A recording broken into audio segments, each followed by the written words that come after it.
Lalaking naghuramentado sa haya sa kapilya og nanumbag sa lungon og sa minatay arestado. Ang pamilya sa namatay desidido yung mukiha patok sa suspek. Ang detalye ni sa live report ni Nico Serino. Nick.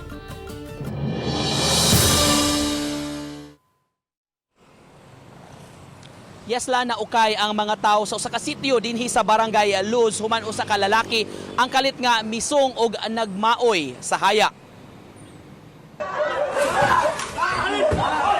Kuha kini sa nahitabong kagubot sa San Roque Chapel sa Barangay Luz Lunes sa gabii. Gisuwayan ni mga tao pagpugong sa lalaki nga kalit lang misud sa kapilya ug milahos sa gihaya nga minatay.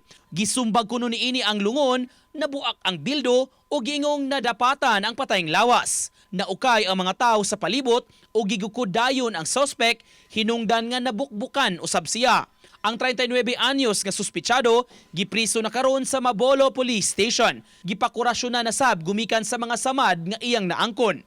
Sa interview sa GMA Regional TV, limitado kaayo ang pamahayag niini apan dunay mensahe sa pamilya sa namatay. Basolo, sir. Pasaylo sa pamilya? Oh, Kaya kasulti sa ilaha. saylo ako. Sa nabuhat ko nila. Ang igsuon sa dinakpan nangayo usab og dispensa sa nahitabo.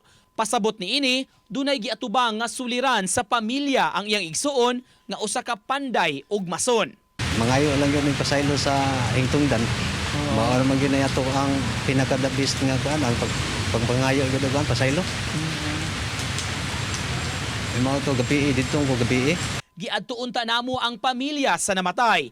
Nagdumili na sila pagpa-interview kay pabiling nagbangutan ang pamilya sa kamatayon sa ilang inahan. Apan desidido sila nga mukihag yun batok sa maong lalaki nga nag-abang ra og panimay sa maong barangay.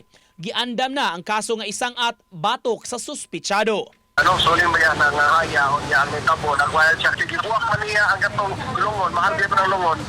So mo ito nga itong main case is malicious misdeed, ang complainant ang matagtungot. O niya, ang the other aspect sa crime against public order, pwede na ito pailan o kami skandal.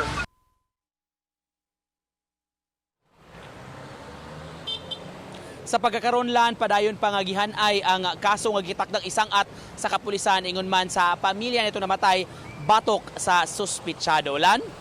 Okay, daghang salamat Nico Serino.